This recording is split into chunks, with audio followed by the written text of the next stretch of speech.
क्या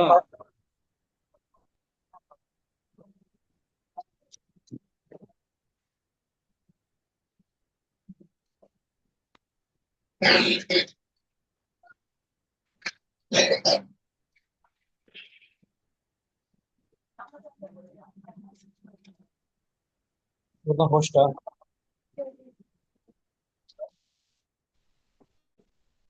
السلام عليكم ورحمة الله تعالى وبركاته. الحمد لله رب العالمين، والعاقبة للمتقين. الصلاة والسلام على سيدنا محمد وعلى آله وأصحابه وأهل بيته وذريته والناس أجمعين.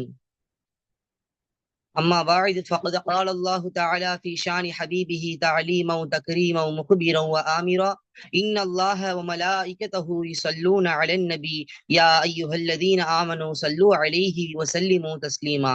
اللهم صل على سيدنا نبينا مولانا محمد وعلى آل صل على سيدنا نبينا مولانا محمد وبارك وسلم عليه. اللهم صل على سيدنا نبينا مولانا محمد وعلى آل صل على سيدنا نبينا مولانا محمد وبارك وسلم عليه. அல்ஹம்துலில்லாஹ். புகழும் புகழ்ச்சியும் ஏக இறைவன் அல்லாஹ் சுப்ஹானஹு தஆலாவுக்கே உரித்தாகட்டும். அவனுடைய சலாத்தும் சலாமும் என்றென்றும் நபி முஹம்மது ரசூலுல்லாஹி ஸல்லல்லாஹு அலைஹி வஸல்லம் அவர்கள் மீது என்றென்றும் குண்டாமல் நின்று நிலவட்டுமாக. ஆமீன் ஆமீன் யா ரப்பல் ஆலமீன். அல்ஹம்துலில்லாஹ். புனிதமிக்க இந்த ரமலானுடைய மாதத்தை நாம் அடைந்திருக்கின்றோம். எத்தனையோ உலமாக்களுடைய பாக்கியம் அருளியுள்ளான். எத்தனையோ உலமாக்களுடைய நசீஹத்தை நாம் பெற்றிருக்கின்றோம். அல்லாஹ் நல்லடியார்களே, இந்த மாதம் அல்லாஹ் என்னுடைய மாதம் என்று சொல்லுகின்றான். அனைத்து மாதத்தையும் பெயர் சொல்லும் பொழுது ரப்புல் ஆலமீன் இந்த மாதம் ரமலானுடைய மாதத்தை மட்டும் என்னுடைய மாதம் என்று சொல்லுகின்றான். இப்பேற்பட்ட அவனுடைய மாதம் என்று சொல்லப்படக்கூடிய ரமலானுடைய மாதத்தை நாம் எந்த மாறி கழித்தால், எந்த மாறி அந்த நேரங்கள் 24 மணி நேரம், அந்த 30 நாட்களை எந்த முறையில் கழித்தால் அல்லாஹ் சுப்ஹானஹு தஆலாவுடைய பொருத்தத்தை பெற முடியும்? அதனுடைய அமைப்பில் வாரந்தோறும் நடக்கக்கூடிய இந்த பயானுக்கும் அதனுடைய தலைப்பு கொடுக்கப்பட்டிருக்கிறது. ரமலானுடைய பயான் முதல் நாள் இந்த நம்முடைய முன்னால் குர்ஆன் ஓதுவோம் என்ற தலைப்பு நமக்கு முன்னால் கொடுக்கப்பட்டிருக்கிறது. குர்ஆன் எப்பேற்பட்ட பெருமானார் நபி ஸல்லல்லாஹு அலைஹி வஸல்லம் அதனுடைய பசீரத்தை இருக்கின்றார்கள். அழகான முறையில் நம் எழுத்துல இதை சொல்லுவதற்கு முன்பாக கிராத் ஓதி ஆரம்பம் செய்வதற்காக மௌலவி மஸ்ரூர் அஹமது பிலாலி ஹசரத் அவர்கள் நம் முன் கிராத் ஓதி ஆரம்பம் செய்வார்கள்.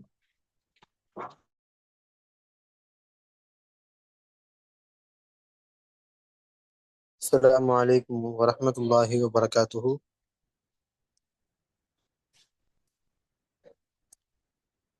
أعوذ بالله من الشيطان الرجيم.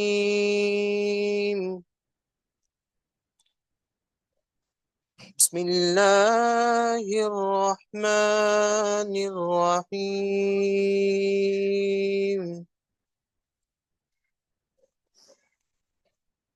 والضحى والليل إذا سجى ما ودعك ربك وما قضى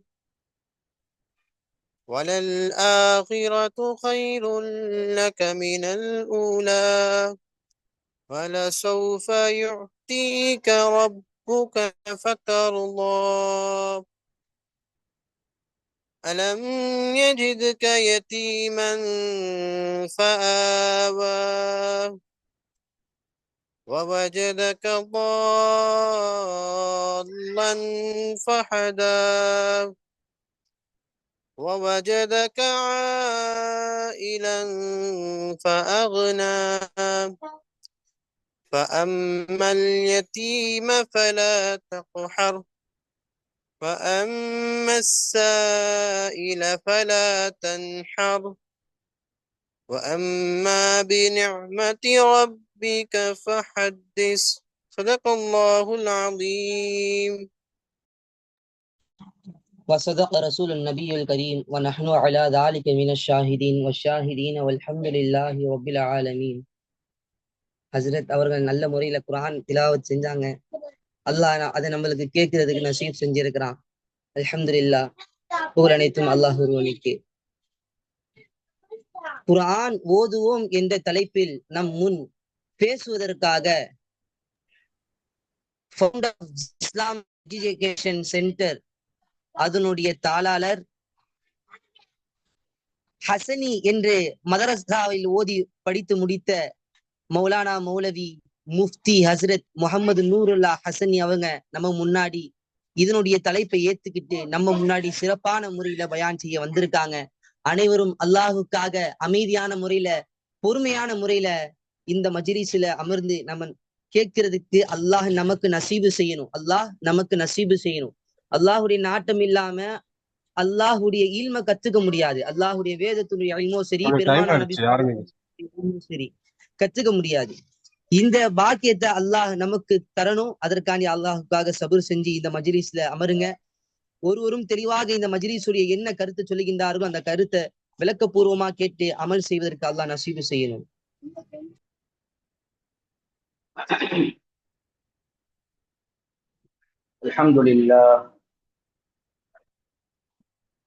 அல்ஹம்துலில்லாஹ் ரப்பில் ஆலமீன் வஸ்ஸலாத்து வஸ்ஸலாமு அலா ஸய்யிதில் முர்ஸலீன் வ அலா ஆலிஹி வ அஸ்ஹாபிஹி த்வாஹிரீன் வல் முஸ்லிமீன குல்லிஹிம் அஜ்மஈன். அம்மா பஅத் ஃபஅஊது பில்லாஹி மினஷ் ஷைத்தானிர் ரஜீம். பிஸ்மில்லாஹிர் ரஹ்மானிர் ரஹீம். إنا نحن نزلنا الذكر وإنا له لحافظون. وقال رسول الله صلى الله عليه وسلم إنما الأعمال بالنية وإنما لكل امرئ ما نوى. அருமையான அல்லாஹ்வினுடையார்களே, அல்லாஹ்வினுடைய மாபெரும் பேர் உபகாரத்தின் அடிப்படையில் நாம் எல்லாம் ரமலானுடைய மாதத்தை அடைந்திருக்கிறோம். இந்த ரமலானுடைய மாதம் என்பது மற்ற எல்லா மாதங்களை விட பல்வேறுபட்ட சிறப்புகளை உள்ளடக்கிய மாதம். அந்த அடிப்படையில பல்வேறுபட்ட பணிகளை செய்து கொண்டிருக்கக்கூடிய அல் ரய்யான் ட்ரஸ்ட் அவர்களுக்கும் அல்லாஹ் ஒரு சிறந்த கூலை நசீபாக்கி தருவானாக.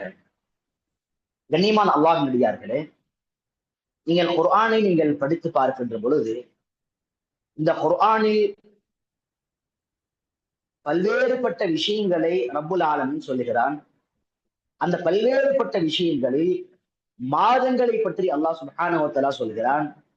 அந்த மாதங்களில் ஒரே ஒரு மாதத்தினுடைய பெயரை மட்டும்தான் அல்லாஹ் அந்த மாதத்தோடு சேர்த்து சொல்கிறான். அது ரமலானுடைய மாதம். அந்த ரமலானுடைய மாதத்தை பற்றி சொல்கின்ற பொழுது அதோடு மட்டும் நிறுத்தல. உதாரணமா ரமலானை பற்றி சொல்லும் பொழுது ரமலானோடு சேர்த்து நோன்பை சொல்லியிருக்கலாம், அல்லது வேறு ஏதேனும் வணக்கங்களை சொல்லியிருக்கலாம், தியாமுல் லைலை சொல்லியிருக்கலாம், தான தர்மங்களை சொல்லியிருக்கலாம். ஆனால் ரமலான் மாதத்தை பற்றி அல்லாஹ் அறிமுகம் செய்கின்ற பொழுது சூரா பக்ராவிலே சொல்வான், ஷஹ்ரு ரமலான் அல்லதி உன்ஸில ஃபீஹில் குர்ஆன்.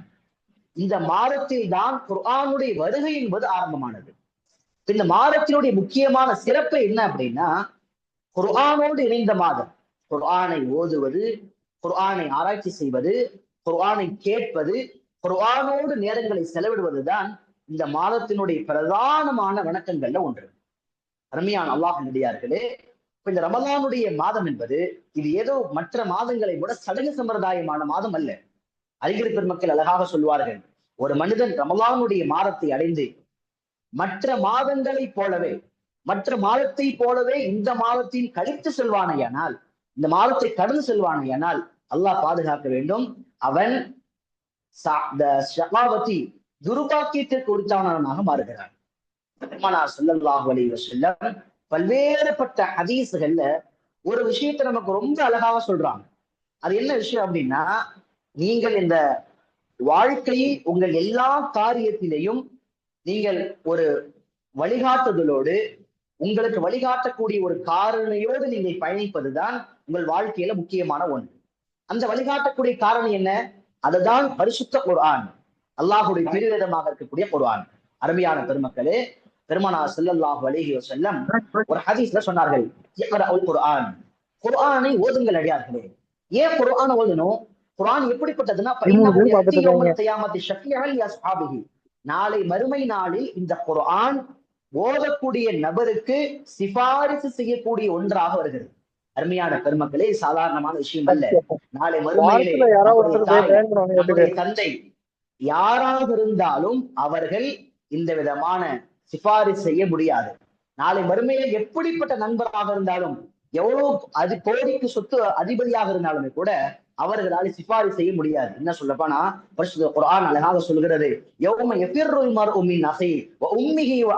உங்களுடைய தாய், உங்களுடைய தந்தை, உங்களுடைய கணவர், உங்களுடைய பிள்ளைகள் எல்லோரும் உங்களை விட்டும் விரண்டு ஓடுவார்கள். அந்த நாளில் உங்களை தேடி வந்து அல்லாஹ்விடத்திலே உங்களுக்காக சிபாரிசு செய்யக்கூடிய ஒரு முக்கியமான அம்சம் என்னன்னா, நீங்கள் ஓதிய குர்ஆன். அதனால நபி ஸல்லல்லாஹு அலைஹி வஸல்லம் சொன்னார்கள், இக்ரஉல் குர்ஆன், குர்ஆனை உங்கள் வாழ்க்கையில் அதிகமாக ஓதிவார்கள். எந்த அளவுக்கு அப்படின்னா, நாளை மறுமையில 2 விஷயங்கள் அல்லாஹ்ட்ட சிபாரிசு செய்யுமா. நபி ஸல்லல்லாஹு அலைஹி வஸல்லம் சொன்னாங்க 2 விஷயம். ஒண்ணு சொன்னாங்க நோன்பு. நோன்பு ஏன் சிபாரிசு செய்யும் அப்படின்னு சொன்னா, அந்த நோன்பு அல்லாஹ்ட்ட சொல்லுமா, இறைவா பகல் முழுக்க இவனை தாகம், பசி எல்லாவற்றிலிருந்தும் இவனை நான் அடக்கி வைத்திருந்தேன், இவனுடைய வாயை கட்டுப்படுத்தி வைத்திருந்தேன், இவனுடைய எல்லா பாவத்தையும் கட்டுப்படுத்தி வைத்திருந்தேன், என்னை இவன் முழுமையாக பாதுகாத்தான் ரப்பே, எனவே இவனை பரிபூர்ணமாக மன்னிப்பாயாக. இது நோன்பு சொல்லும். குர்ஆன் சொல்லுமாம், யா அல்லாஹ், நான் இவனை இரவு நேரங்களிலே என்னை அதிகமாக தொழுகையில் ஓதி வந்தான், மற்ற அடியார்கள் எல்லாம் உறங்குகின்ற பொழுது என்னை இவன் ஓதி வந்தான், என்னை மரணம் செய்து வந்தான், என்னை இவன் ஆராய்ச்சி செய்து வந்தான், எனவே இவனை நீ மன்னிப்பாயாக.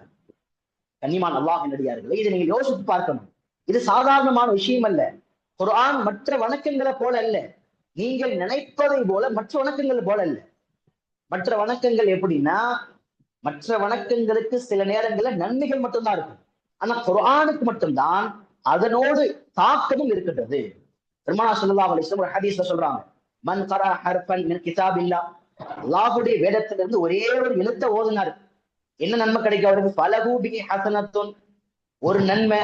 அந்த ஒரு நன்மை என்ன செய்யணும்? பிஅஷரி அம்சாலிஹா, அது போல 10 நன்மை கொண்டு வரும்னு சொன்னாங்க. சொல்லக்கூடிய ராவி சொல்றாரு, ஒரு எழுத்துனா என்ன? ஜாலிக்க, அது ஒரு எழுத்தா? ஜாலிக்க ஒரு எழுத்து இல்ல, ஜால் ஒரு எழுத்து, லாம் ஒரு எழுத்து, காப் ஒரு எழுத்து. அப்ப சரி, குர்ஆன்ல ஜாலிக்க என்று ஓதினால் 30 நன்மைகள் கிடைக்கின்றது. 3 × 10 30 நன்மை. இது உலகத்துல எந்த வணக்கத்துக்கும் எந்த மார்க்கத்தாலும் கொடுக்க முடியாத ஒண்ணு. அல்ஹம்துலில்லாஹி ரப்பில் ஆலமீன். உதாரணமா பாருங்க, அல்ஹம்து, அல்ஹம்துல 5 எழுத்து, ரப்புல 2 எழுத்து, அல் ஆலமீன்ல ஏறத்தாழ 5க்கும் மேற்பட்ட எழுத்து. அல்ஹம்துலில்லாஹி ரப்பில் ஆலமீன் என்று சொல்வார் என்றால் ஏறத்தாழ 5 2 7 7 14 140 நன்மைகள் பக்கம் கிடைக்குது. ஒரு வார்த்தை தான்.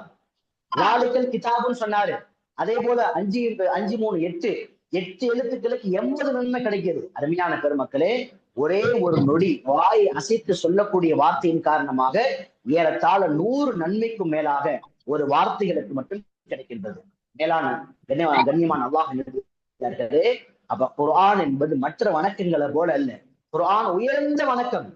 இன்னும் சொல்ல போனா, குர்ஆன் ஓதுவதின் மூலமாக நன்மை மாத்திரம் கிடைப்பது கிடையாது.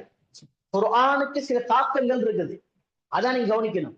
உதாரணமா என்ன தாக்கம் அப்படின்னா, குர்ஆன் அல்லாஹ் சுப்ஹானஹு வ தஆலா சொல்லி காட்டான், இந்த குர்ஆன் முபாரக்கன், இதை பரக்கத்தாக ஆக்கி இருக்கிறோம். இப்ப குர்ஆன் ஓதுனா நன்மை கிடைக்கும் ஒன்று. இன்னொரு பக்கத்துல என்ன அப்படின்னா, குர்ஆன் ஓதுவதன் மூலமாக அல்லாஹ்வுடைய பரக்கத் கிடைக்கின்றது.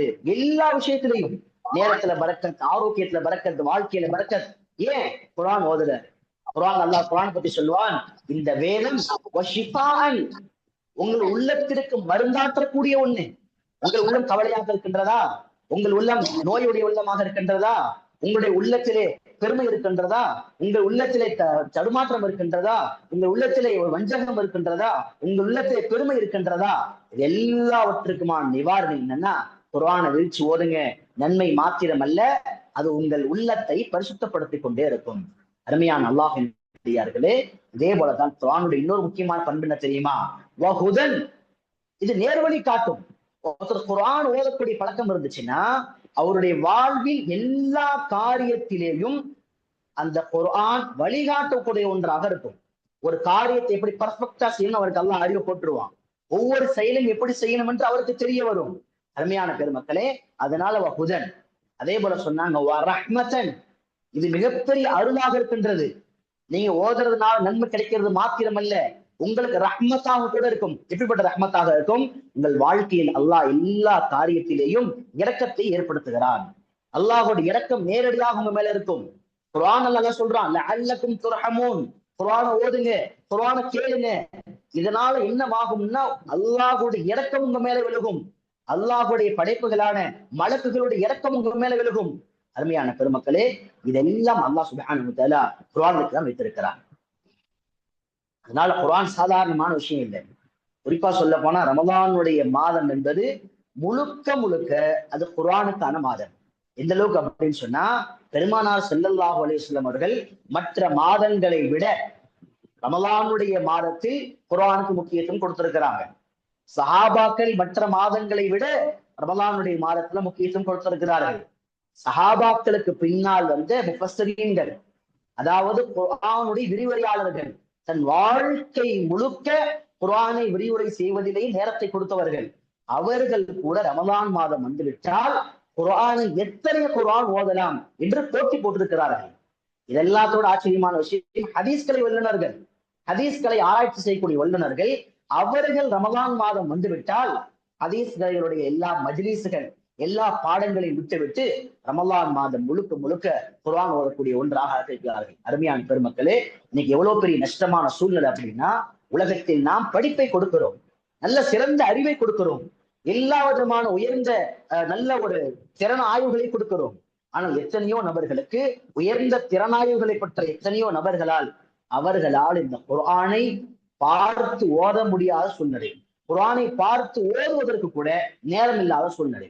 இன்னைக்கு உம்மத்துல ரெண்டு சாரார் ரொம்ப பாவம். ஒன்று யாருன்னா எப்பவுமே நேரம் இல்லை என்று சொல்பவர்கள். ஏன்னா அவங்களுக்கு ஸ்கூல், காலேஜ், ஆபீஸ், வீட்டு வேலை, ஆபீஸ் வேலை, ஏதாவது வேலைன்பால் அதனால குர்ஆனை தொட முடியல என்று சொல்லக்கூடிய ஒரு அப்பாவியான கூட்டம். இது எவ்வளவு பெரிய துர்பாக்கியம் அப்படின்னு சொன்னா, அருமையான பெருமக்களே, அறிஞர் பெருமக்கள் சொல்வார்கள், ஒருத்தர் உங்களிடத்தில் ஒரு காரியத்திற்கு நேரம் இல்லை என்று சொன்னால், இதை செய்யறதுக்கு நேரம் இல்லைங்க, இதை செய்யறதுக்கு எங்களுக்கு நேரம் இல்லை, இங்க போக நேரம் இல்லை, இதை படிக்க நேரம் இல்லை, குர்ஆனத்தோட நேரம் இல்லை. ஒருவன் உங்களிடத்தில் ஒரு விஷயத்திற்காக நேரம் இல்லை என்று சொல்கிறான் என்று சொன்னால், அதற்கு பெயர் நேரம் இல்லை என்பதல்ல, அவனுக்கு அந்த விஷயத்தில் ஆர்வம் இல்லை என்பதுதான் அர்த்தம். அருமையான பெருமக்களே, ஆர்வம் இருந்தால், மனம் இருந்தால் 1000 வழிகள், மனம் இல்லை என்றால் 1000 காரணிகள். நம்ம ரமலான் மாதம் அடைஞ்சு இந்த ரமலான்ல ஒரு நாளைக்கு ஒரு ஜுஸாவது குறைந்தபட்சம் ஓதல அப்படின்னா, ஒரு ஜுஸை விட குறைவாக நாம் ஓதி இருக்கிறோம் என்றால், ஒரு குர்ஆன் கூட ஓதி முடிக்க முடியவில்லை என்று சொன்னால், அருமையான பெருமக்களே, ரமலான் என்ற புனிதமான மாதம் வந்து ரமலான் மாதத்தை கடப்பதில் எந்த விதமான அர்த்தமும் கிடையாது. பெருமானார் ஸல்லல்லாஹு அலைஹி வஸல்லம் ஒரு அற்புதமான ஹதீஸ் சொன்னாங்க. இந்த ஹதீஸை நம்ம என்னைக்கு பார்க்கிறோம்? இந்த ஹதீஸை நம்ம இன்னைக்கு சமுதாயத்தை எவ்வளவு சொல்றோம்? இந்த ஹதீஸை நம்முடைய பிள்ளைகளுக்கு கற்றுக் கொடுத்திருக்கிறோமா? அது சொன்னாங்க, நாளை மறுமை நாளிலே யகாலு ஸாஹிபுல் குர்ஆன், உலகத்தில் குர்ஆனை ஓதி வந்தவருக்கு சொல்லப்படுமா. காலையில குர்ஆன் ஓதினாரு, மாலையில ஓதினாரு, ஒரு சில சூறாக்களை மனனம் செய்வதற்காக சிரமப்பட்டாரு, குர்ஆனை மனனம் செய்யக்கூடிய முயற்சியில் ஈடுபட்டிருந்தாரு, குர்ஆனுக்காக காலை மாலை நேரங்களை கொடுத்தாரு. அவர் அல்லாஹ் அழைச்சிட்டு வந்து அல்லாஹ் அவர்கிட்ட சொல்லுவான், யகாலு ஸாஹிபுல் குர்ஆன், சொல்லப்படுமா, இக்ரா, அடியானே ஓதுகிறார், ஓது, உலக எப்படி ஓது. அடுத்த வார்த்தை சொல்லப்படும், வர்தகி, நீ ஓத ஓத உயர்ந்து கொண்டே, எதுல? சொர்க்கத்துடைய அந்தஸ்துகளை உயர்ந்து கொண்டே.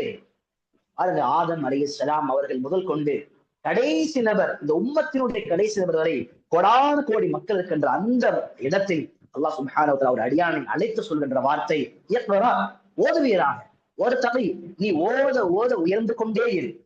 எப்படி? சொர்க்கத்துல. சொர்க்கத்துடைய உயர்வுனா என்ன சொல்றாங்க? ஹதீஸ்ல வருது இல்ல, ஒரு ஆயத்து ஓதுறாரு, ஒரு சொர்க்கத்துடைய அந்தஸ்து உயருது, அடுத்தடுத்த ஆயத்துகள் ஓத ஓத சொர்க்கத்துடைய அந்தஸ்துகள் உயருது. இதுக்கு அர்த்தம் என்ன? உதாரணமா 3 ஸ்டார் ஹோட்டலும் 5 ஸ்டார் ஹோட்டலும் ஒண்ணும் இல்லை.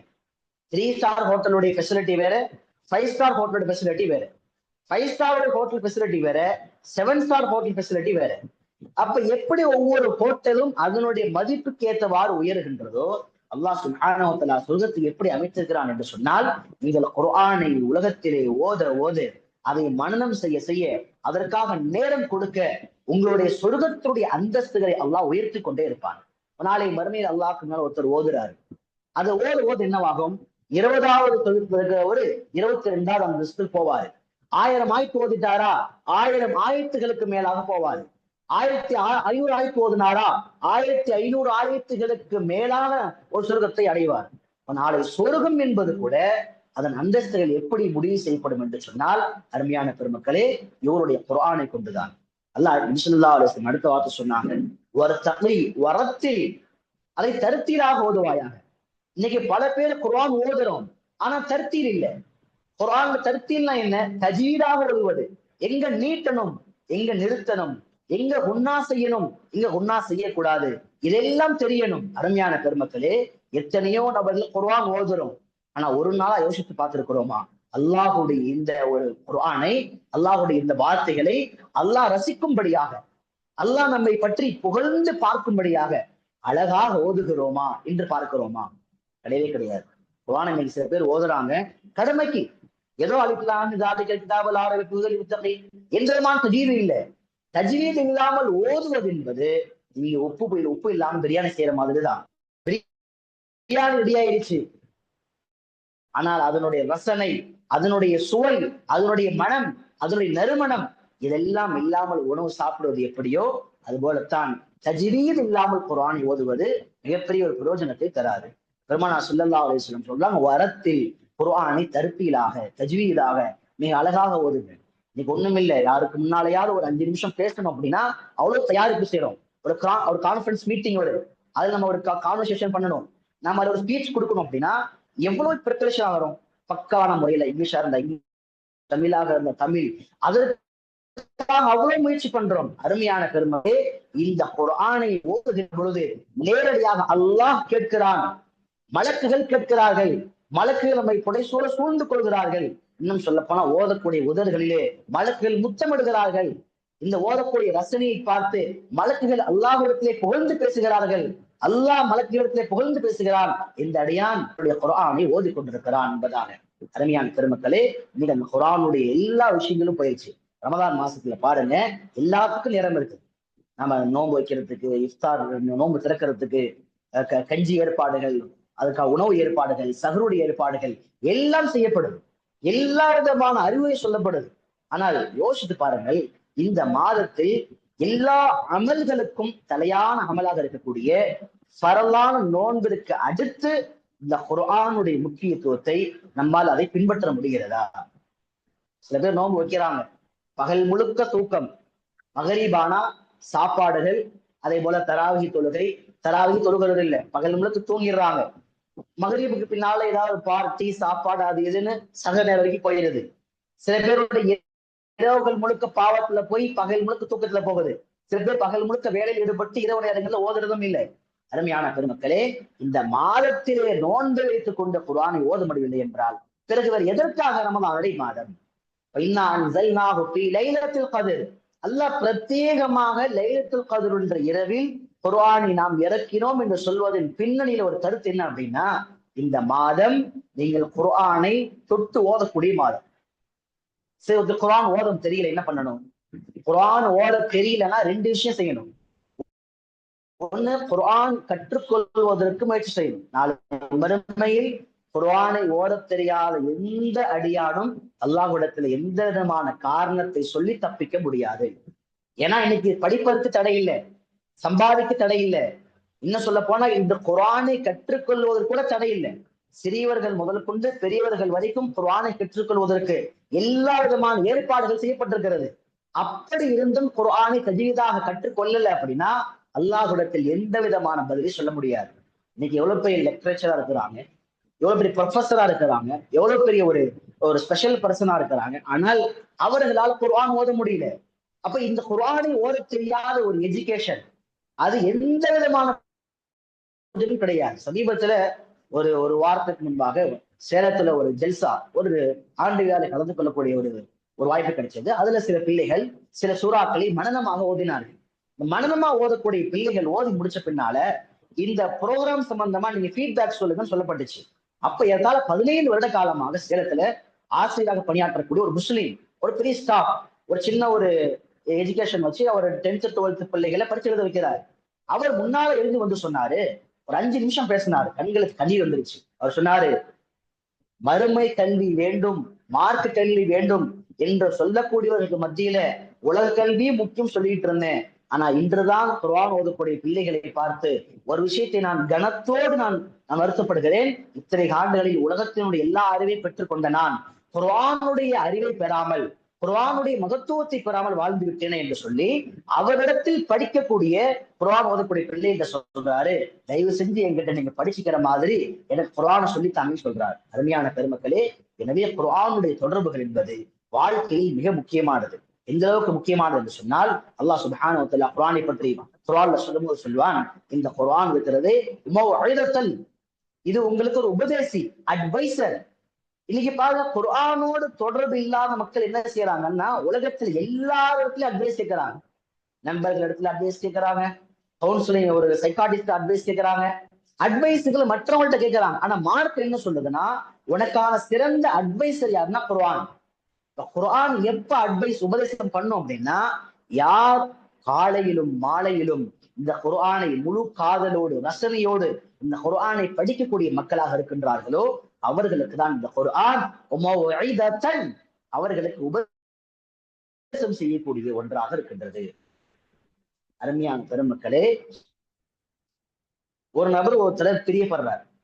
பிரியப்படக்கூடியவர் எப்படி இருப்பார் அப்படின்னா, இவர் யார பிரியப்படுறாரோ அவங்கள்ட்ட ஒரு கடிதம் வருது. உதாரணம், தன்னுடைய காதலி, நெருக்கமான ஒரு தோழி அல்லது ஒரு காதலன், தன் நேசத்திற்கு உரித்தான ஒரு நபர் தூரமா இருக்கிறாங்க, ஒரு கடிதம் வருது. அந்த கடிதத்தை கையில வாங்குறாரு. ஆனா மாற்று மொழி இருக்குது, மாற்று மொழி. இவர் மாற்று மொழியில் இருக்கிறது என்பதால் அதை படிக்காம விட்டுருவாரா? கிடையாது. அதை எப்படியாவது கூகுள் டிரான்ஸ்லேட் பண்ணியாவது, யாரிடத்திலாவது கேட்டாவது, அது என்ன கருத்தை எனக்காக அவள் சொல்லியிருக்கிறாள், அவன் என்ன சொல்லியிருக்கிறான் என்பதை அந்த வைத்திருக்கின்ற நேசத்தின் காரணமாக அதை தெரிந்து கொள்வதற்காக போராடுவார். அதற்காக வேண்டி படிப்பார். அருமையான அல்லாஹ்வுடையார்களே, இது ஒரு கவிஞர் எழுதிவிட்டு ஒரு வார்த்தை பதிவு செய்வார். உண்மையிலே அல்லாஹுடைய காதலர்களாக இருப்பவர்கள், அல்லாஹை உயிராக நேசிப்பவர்கள், அல்லாஹுடைய எண்ணத்தோடு வாழக்கூடியவர்கள் ஒரு நாளும் ஏதோ ஒரு நேரத்திலாவது அல்லாஹுடைய கடிதமாக இருக்கக்கூடிய, அல்லாஹுடைய வார்த்தைகளாக இருக்கக்கூடிய குர்ஆனை பார்க்காமல், ஓதாமல், அதை மெல்லாமல், அதன் அர்த்தங்களை புரிந்து கொள்ள முயற்சி செய்யாமல் நிச்சயமாக நாட்கள் கடக்கவே கடக்காது. அப்படி ஒருவருக்கு கடக்கிறது என்று சொன்னால் அவருக்கு அல்லாஹ்வின் மீதான அன்பிலே ஏதோ ஒரு குறை இருக்கிறது என்பது அர்த்தம். மேலான அல்லாஹ்வின் நல்லடியார்களே, அல்லாஹ் சுப்ஹானஹு வ தஆலா குர்ஆனிலே சொல்வார், வல்லதீன ஆமனு அஷத்து ஹுப்பன் லில்லாஹ். முஃமினான அடியார்கள் எப்படிப்பட்டவங்க அப்படின்னா, உலகத்தை எல்லாத்த விட இவர்கள் உள்ளத்தில் அல்லாஹுடைய பிரியம் அதிகமாக இருக்கும். எனக்கு கணவர் மேல பிரியம் இருக்குதுங்க, ஆனா அல்லாஹ் தான் ஃபர்ஸ்ட். மனைவி மேல பிரியம் இருக்கிறது, ஆனா அல்லாஹ் தான் முதலிலே. சொந்த மகளின் மீது பிரியம் இருக்கிறது, ஆனா அல்லாஹ் தான் முதலிலே. பெற்றோர்களை பிடிக்கும், ஆனா அல்லாஹ் தான் முதலிலே. எல்லா காரியத்திலும் அல்லாஹ்வை முதலில் அன்பால் முற்படுத்துவதுதான் ஈமானுடைய அடையாளங்கள்ல ஒன்று. அந்த ஈமானுடைய அடையாளம் உள்ளத்தில் இருக்குமையானால் அருமையான அல்லாஹ் நல்லடியார்களே, குர்ஆனை யாரும் ஓதுங்கள் என்று சொல்ல தேவையில்லை, குர்ஆனை யாரும் மனனம் செய்யுங்கள் என்று சொல்ல தேவையில்லை. குர்ஆனை நாம ஓத நம்மால எழுத முடியும். அப்துல்லாஹ் இப்னு அம்ர் இப்னு ஆஸ் ரலியல்லாஹு அன்ஹு ஒரு அற்புதமான வாசகம் என்று சொன்னாங்க, அலைக்கும் பில் குர்ஆன். இந்த உலகத்துல வாழும் பொழுது குர்ஆனை பற்றி பிடித்துக் கொள்ளுங்கள், குர்ஆனை கெட்டியா பிடிச்சுக்கோங்க. குர்ஆனை ஓதுறது, தர்ஜுமா படிக்கிறது, குர்ஆனுடைய கருத்துக்களை மனைவி பிள்ளைகளுக்கு சொல்றது, குர்ஆனை விளங்க முயற்சி பண்றது. ஏன் பண்ணணும் அந்த விஷயத்த? அந்த சஹாபி சொன்னார்கள், குர்ஆன் ஏன்னா ஃபதஅல்லமூஹு, அதுக்கு என்ன செய்யணும், குர்ஆனை கத்துக்கோங்க. இரண்டாவது, உங்களுடைய பிள்ளைகளுக்கு குர்ஆனை கற்றுக் கொடுங்க. உங்க பிள்ளைகளுக்கு குர்ஆனை கற்றுக் கொடுக்கணும். இன்னைக்கு நாம் நம்மளுடைய பிள்ளைகளுக்கு ஸ்கில்ஸ் சொல்லித் தரோம், எஜுகேஷன் கொடுக்கிறோம், ஸ்கூலுக்கு போக வைக்கிறோம், காலேஜுக்கு போக வைக்கிறோம். ஆனா ஒரு நாளும் நம்முடைய பிள்ளைகளை உட்கார வச்சு, பாப்பா இந்த ஒரு ஜுது ஓதி காட்டு, இந்த பக்கத்தை நீ ஓதி பாடு, இந்த ஆயத்துல மனனம் செய். பெற்றோர் சொல்லுகிறோமா? எல்லா பொறுப்பையும் அஜத்து மேல போடுறோம், அஜத்து ஓத வைப்பாரு. அப்படி இல்லை, ஆசிரியர் உருவாக்குகின்ற பொறுப்பாக இருந்தால் நாம் கேட்க வேண்டும், நீங்கள் ஓதுவது சரியா என்று பிள்ளைகளை. அப்ப அப்துல்லா இப்னு அம்ர் இப்னு ஆஸ் சொல்றாங்க, வஅல்லிமூஹு அபனாக்கும், நீங்கள் பிள்ளைகள் குர்ஆனை சொல்லிக் கொடுங்க. சொல்லிட்டு ரெண்டு வார்த்தை சொன்னாங்க, ஃபஇன்னகும் அன்ஹு துஸ்அலூன், அதை பற்றி கட்டாயமா கேள்வி கேட்கப்படுவீங்க. நீங்க எப்படி குர்ஆனை ஓதுனீங்க, ரமலான் மாதத்துல குர்ஆன் ஓதுனீங்க, குர்ஆனுக்கு நேரம் கொடுத்தீங்களா, நீங்க கேள்வி கேட்கப்படுவீங்க. இரண்டாவது, உங்களுக்கு கீழே இருக்கக்கூடிய பிள்ளைகள், மனைவிகள், அவர்கள் குர்ஆனை ஓதினார்களா, குர்ஆனுடைய கடமை நிறைவேற்றினார்களா என்று அவர்களும் கேள்வி கேட்கப்படுவார்கள். வபிஹி துஜ்ஸௌன், அதே மாதிரி அதை கொண்டு கூலி கொடுக்கப்படும். குர்ஆனை ஓதிருந்தா ரஹ்மத்துகளும் பரக்கத்தும் நன்மை கொடுக்கப்படும். குர்ஆன் ஓதல, அல்லாஹ் பாதுகாக்கணும், அதற்கான தண்டனைகளும் அதற்கான சாபக்கேடுகளும் நாளைக்கு மறுமையில் கொடுக்கப்படும். அருமையான பெருமக்களே, எனவே குர்ஆனை நாம் ஓதுவதோடு குர்ஆனுடைய அர்த்தங்களை படிக்க வேண்டும். குர்ஆனை காலை மாலையில் ஓத வேண்டும். ரமலான் மாசத்துல நாம சொல்றது என்ன அப்படின்னா, திட்டமிடணும். ஒரு நாள் நான் எவ்வளவு ஓதுவேன், அந்த குர்ஆனை எப்ப ஓதுவேன், எந்தெந்த நேரத்தில் நான் ஓதுவேன், 30 நாட்கள்ல என்னால் எவ்வளவு குர்ஆனை ஓதி முடிக்க முடியும் என்ற ஒரு திட்டம் இருக்க வேண்டும். அருமையான பெருமக்களே, நான் ஆரம்பத்திலே சொன்னதை போல இந்த ஹதீஸ்களை பாதுகாத்த மாமேதைகள், குர்ஆனை பாதுகாத்த மாமேதைகள் 11 மாதத்தை தன்னுடைய எல்லா அந்த காரியத்துக்காக அர்ப்பணித்து விட்டு ரமலான் மாதத்தை முழுக்க முழுக்க குர்ஆனுக்காக கொடுத்திருக்கிறார்கள். இமாம் சுஃபியான் தௌரி ரஹிமஹுல்லாவை பற்றி வருகிறது, இதா தகல ரமலான், ரமலான் மாசம் வந்துருச்சு அப்படின்னா எல்லா நஃபிலான வணக்கங்களையும் விட்டுருவாங்களாம். விட்டுட்டு ஒரே ஒரு விஷயம்தான், வாக்குபால அலா திலாவத்தில் குர்ஆன், முழுக்க முழுக்க குர்ஆனை மட்டுமே ஓதிக்கொண்டே இருப்பார்களாம். சில மகான்களை பற்றி வருகிறது, தினந்தோறும் ஒரு குர்ஆனை முடித்திருக்கிறார்கள். எப்படிங்க சாத்தியமாச்சு நம்ம கேட்கலாம். எப்படி நம்மனால 5 மணி நேரம் உட்கார்ந்து போன் யூஸ் பண்ண முடியுதோ அது எப்படி சாத்தியமாகுதோ, ஒரு நாளைக்கு 6 மணி நேரம் செல்போன் எப்படி சாத்தியமாகுதோ, அது போல அல்லாஹ்வின் மீது காதல் வழிபட்டவர்கள் ஒரு நாளைக்கு ஒரு குர்ஆன் ஓதிருக்கிறார்கள். இமாம் ஸுஹ்ரி ரஹிமஹுல்லாஹ் ஹதீஸ் கலையுடைய மாமேதை, அவங்களை பத்தி சொல்லப்படுது, ரமலான் மாசம் வந்துட்டா 2 காரியம்தான். ஒண்ணு குர்ஆனை ஓதிட்டே இருப்பாங்க, அல்லது நோன்பாளிக்கு நோன்பு திறப்பதற்காக ஏற்பாடு செய்வார்கள். இதை தாண்டி அவங்களுடைய எந்த வேலையும் கிடையாது. இமாம் கதாதா ரஹிமஹுல்லாஹ் தஃப்சீருடைய கிதாபை எடுத்து பாத்தீங்க அப்படின்னா, குர்ஆனுடைய விரிவுரையாளர்கள்ல மிக முக்கியமான இமாம், அவங்களை பத்தி சொல்லப்படுது, ரமலானுடைய மாதம் வந்து விட்டால் ஒவ்வொரு 3 இரவுக்கு ஒரு குர்ஆன் முடிப்பாங்க. ஒரு நாளைக்கு 10 ஜுஸு ஓதி இருக்கிறாங்க. கடைசி 10 நாள் வந்துட்டா ஒவ்வொரு நாளும் ஒரு குர்ஆனை முடிப்பார்கள். அருமையான அல்லாஹ்வின் அடியார்களே, இதெல்லாம் ஏன் சொல்லப்படுகிறது என்று சொன்னால், உலகத்தில் குர்ஆனுக்காகவும் ஹதீஸுக்காகவும் அர்ப்பணித்த அந்த மகான்கள் கூட ரமலான் மாதத்திலே முழுக்க முழுக்க ஓதி இருக்கிறார்கள். உங்களுடைய செல்போன்களை தூரமாக வையுங்கள். உங்க செல்போன்களுடைய சோசியல் மீடியாவை தொடர்பை துண்டியுங்கள், அதை அன்இன்ஸ்டால் பண்ணுங்க. குர்ஆனுக்கு முக்கியத்துவம் கொடுக்கணும். அருமையான பெருமக்களை, சமீபத்தில் நான் சொன்ன ஒரு வார்த்தை என்ன அப்படின்னா, குர்ஆனை நாம் நினைத்ததை போல ஓதி முடிக்க வேண்டும் என்று சொன்னால் ரமலான் மாதத்தில் நம்ம செல்போன் யூஸ் பண்ணவே கூடாது. ரமலான் மாதத்தில் செல்போனை பயன்படுத்தக்கூடிய பழக்கம் உள்ளவர்கள், கேம் விளையாடக்கூடிய பழக்கம் உள்ளவர்கள், சோசியல் மீடியாவுடைய பழக்கம் உள்ளவர்களால் எந்த குர்ஆனையும் முழுமையாக ஓதி பிடிக்க முடியாது.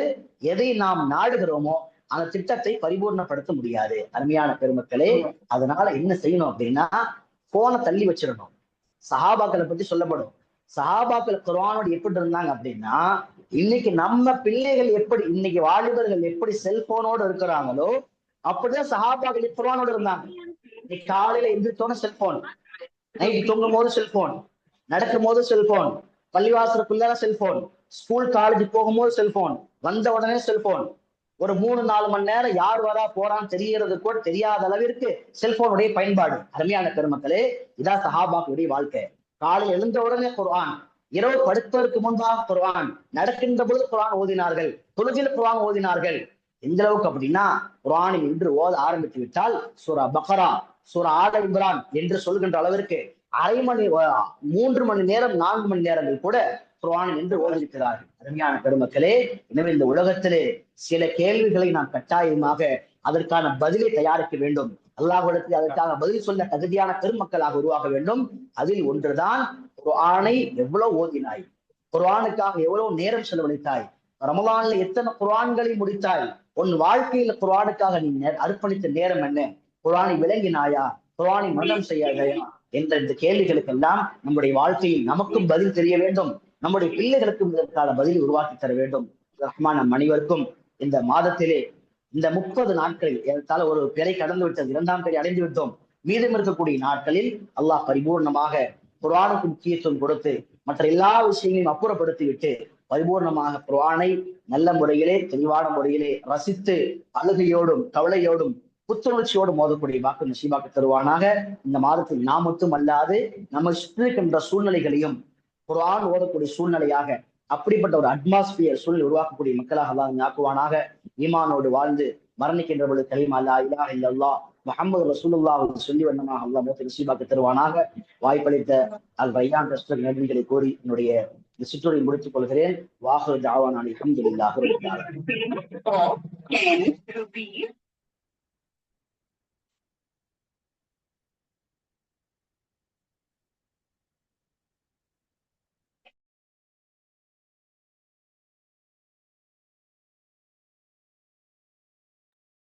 ஆஜி துவாவதி முடியும்.